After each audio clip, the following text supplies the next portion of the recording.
Beato Alcuino, año 804, 18 de mayo. El nombre de Alcuino condensa uno de los más bellos esfuerzos que ha hecho la Iglesia para restaurar la cultura en la Europa invadida por la barbarie. Alcuino, el célebre doctor, el incomparable maestro, el hombre más versado en la ciencia de las escrituras, era un monje inglés del monasterio catedral de York. Allí, dice él mismo, enseñaba el sabio Alberto, apagando la sed de nuestros espíritus en todas las fuentes de las ciencias. A unos ejercitaba en las reglas de la gramática, para otros derramaba los raudales de la retórica. Entrenaba a estos en las luchas del foro y a aquellos formábalos en los cantos de los poetas aonios, acostumbrándolos a hacer resonar la flauta de Castalia y a herir con paso lírico las cimas del Parnaso.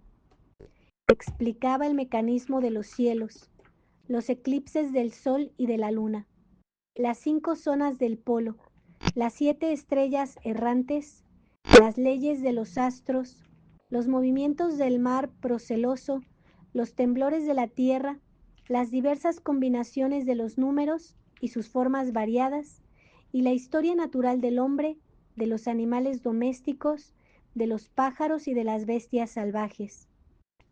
Nos adiestraba en la manera de calcular con rapidez la vuelta anual de la Pascua y, sobre todo, nos descubría los misterios de las Sagradas Escrituras y nos hacía penetrar en las profundidades de la antigua ley. Todo esto es lo que Alcuino aprendió de Alberto. Cuando el maestro se hizo viejo, el discípulo heredó su cátedra y su biblioteca.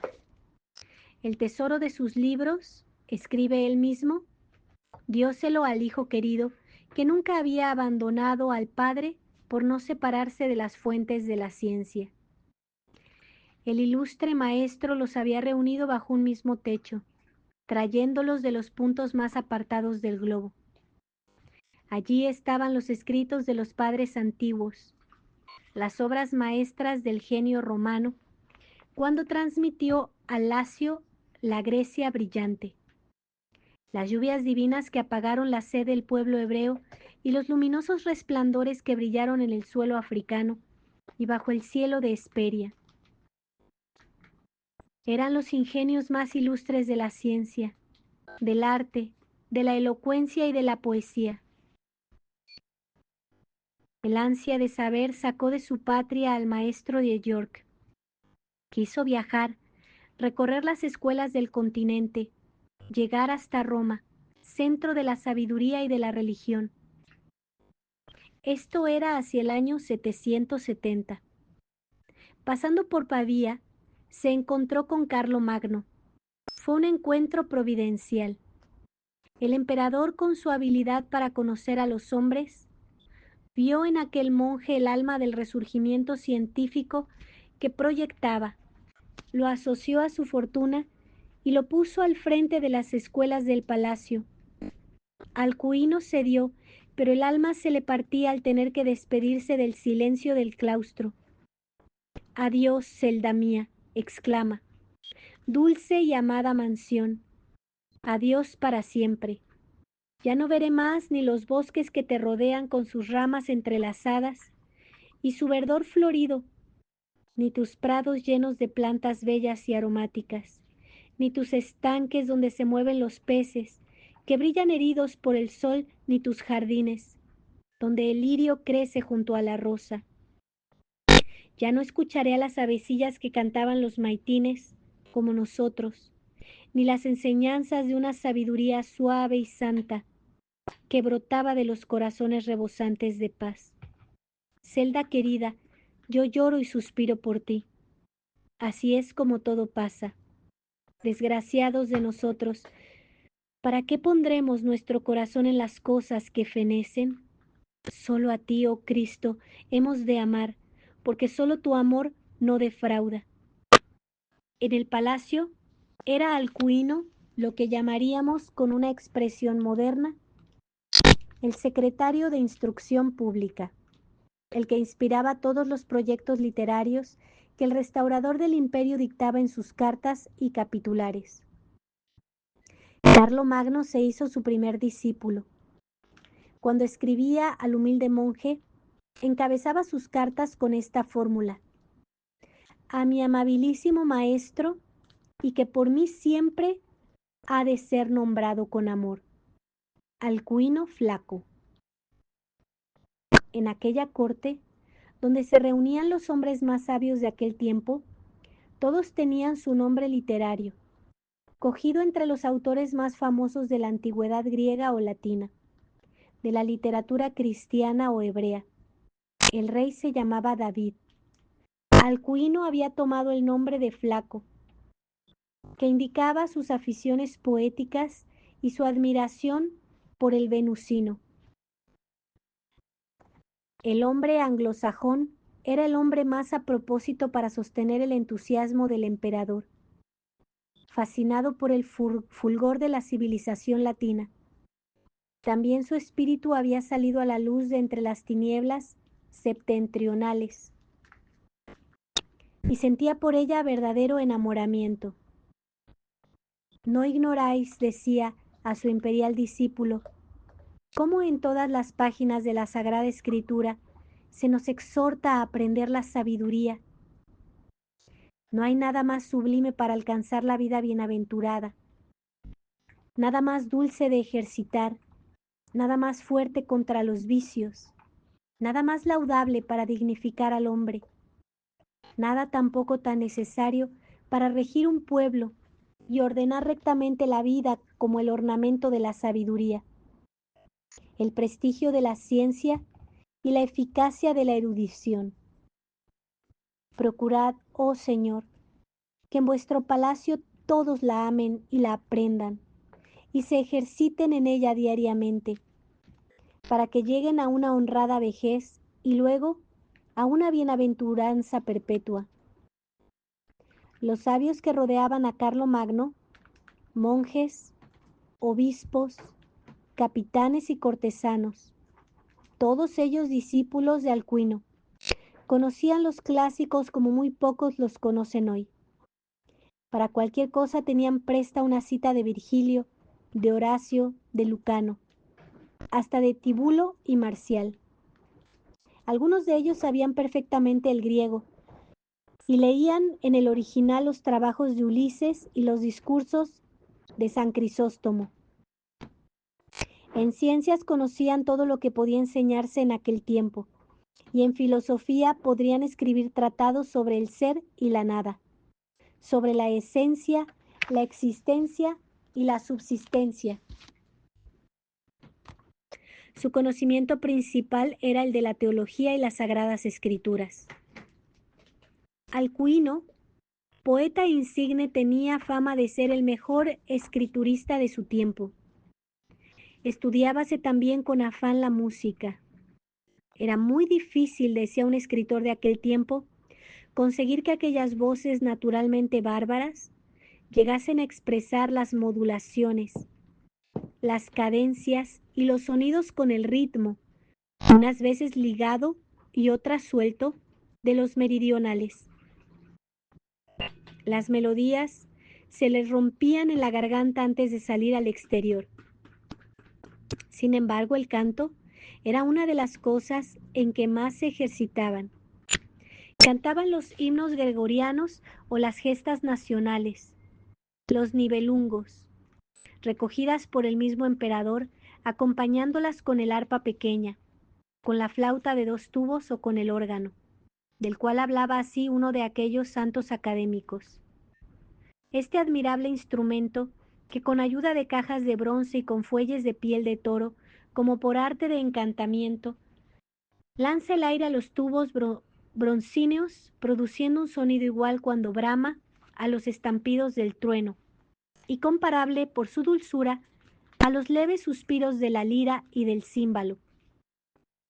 Es una de las cosas más maravillosas que ha visto nuestra edad. Muchas de las poesías de Alcuino fueron hechas para animar las veladas académicas de la corte, las que cantan la gloria del emperador o la piedad de sus hijos, el lozano ingenio de los discípulos o la briosa conducta de los capitanes. o algún suceso jocoso del palacio. Tiene un poemita en que hace el elogio de varios asistentes a aquellas reuniones literarias. Otro nos recuerda un gracioso percance casi familiar. El maestro se queja al emperador y a su hija Berta porque le habían dejado en la calle mientras nevaba. La nieve cae del cielo. Una capa helada envuelve el cuerpo. No hay quien dé un techo al pobre Alcuino, errante por la ciudad, y el viejo poeta se marchó triste. Por eso su flauta no sabe decir más que este gemido. David ya no hace caso de los versos y Delia tampoco, porque tú también, hija mía, despreciaste a tu vate, que hubo de irse temblando a través del frío y de la nieve. Solo los niños lamentaron la suerte de su querido flaco. Poco a poco los discípulos se derramaban por todo el imperio para gobernar las diócesis, regir las abadías, cumplir las órdenes imperiales y capitanear los ejércitos. Aquel desfile irremediable entristecía el corazón del maestro.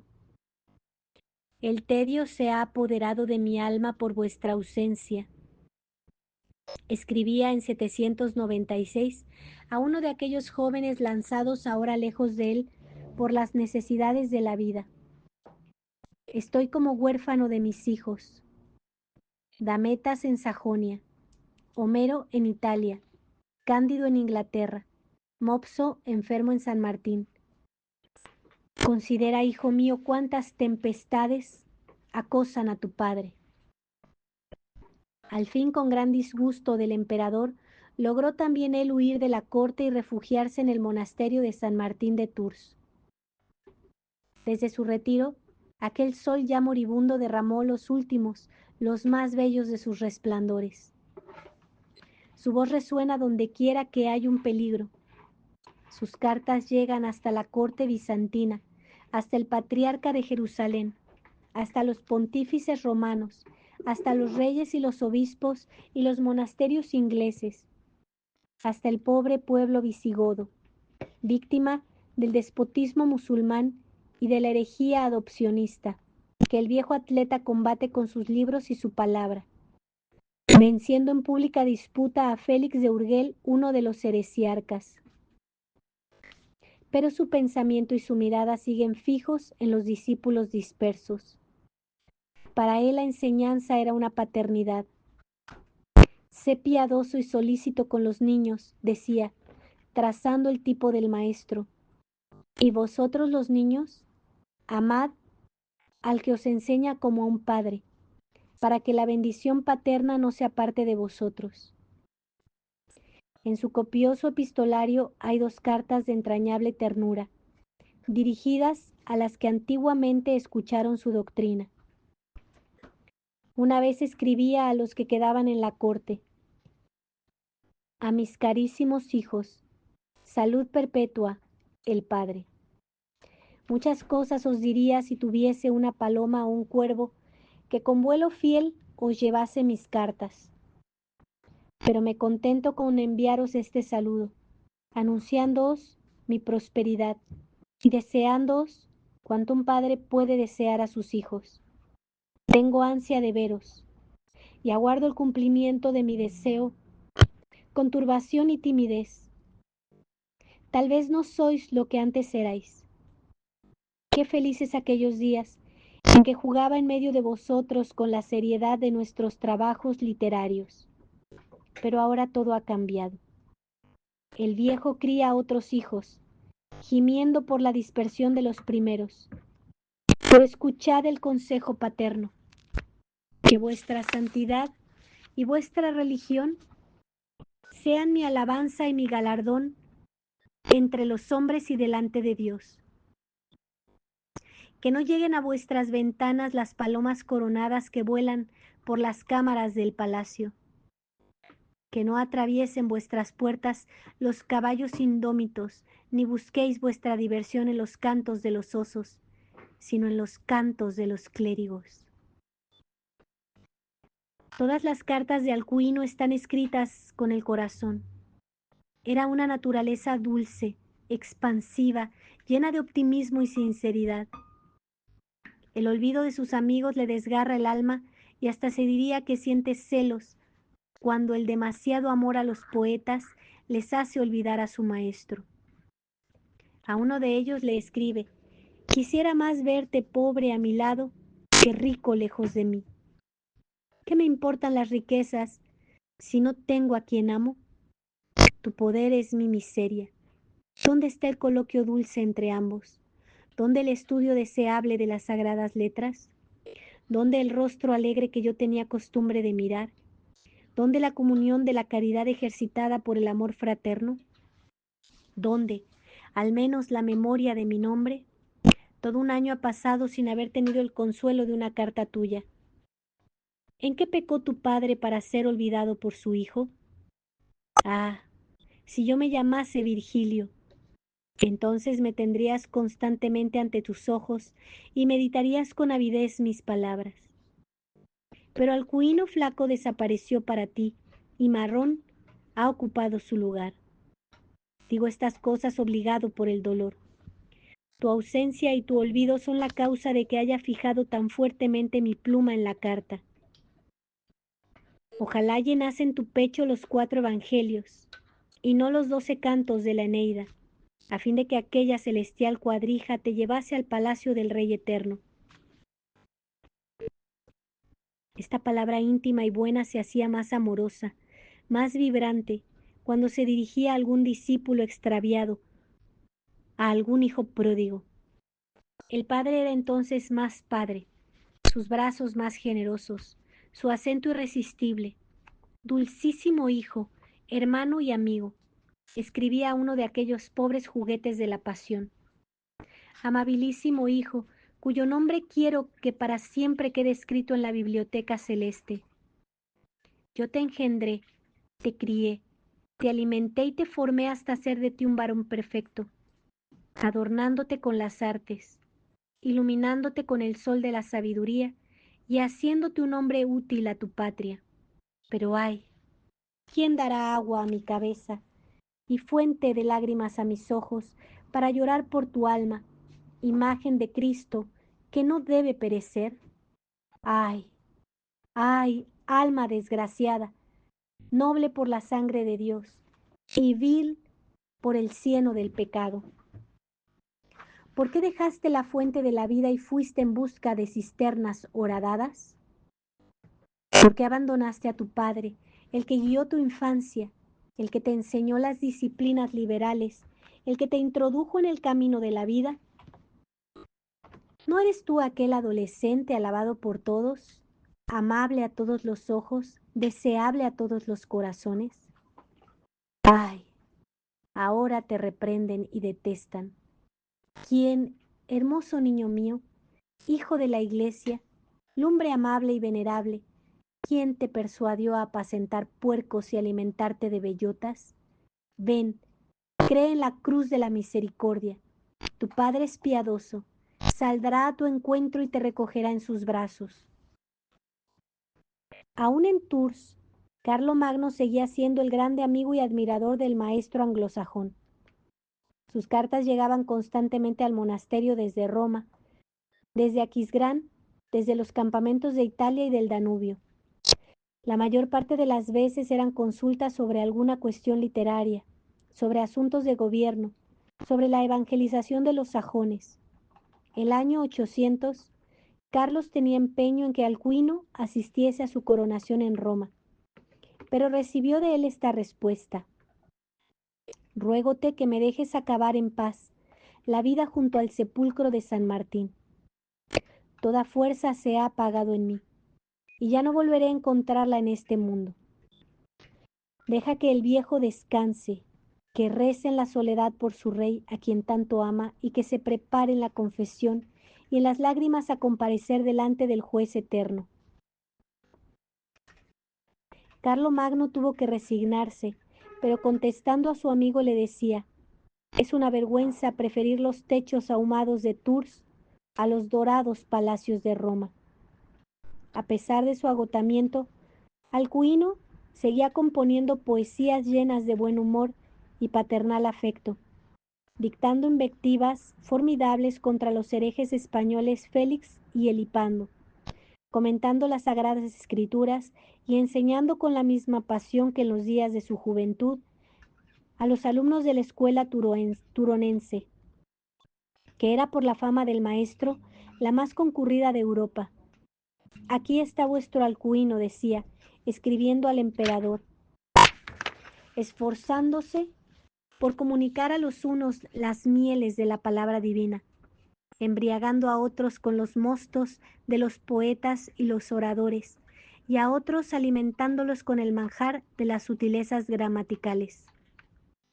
No faltan tampoco aquellos a quienes tengo que enseñar el orden de las estrellas. Estoy hecho todo para todos, a fin de formar a muchos en pro de la Santa Madre Iglesia y de la gloria de su imperio, para que la gracia de Cristo no se pierda en mí. Así cumplo con aquel precepto sagrado: siembra por la mañana tu semilla y por la tarde no descanse tu mano. Por la mañana, en la primavera de mi vida, lancé el grano en la isla de Bretaña. Ahora, en el atardecer de mi edad, no ceso de esparcirle por toda Francia, y aunque mi cuerpo está fatigado, consuélame aquella sentencia de San Jerónimo: casi todas las excelencias del cuerpo se pierden en los viejos, pero al decrecer las demás cosas, crece la sabiduría. Sin embargo, el agotamiento crecía también, acelerado por la fiebre.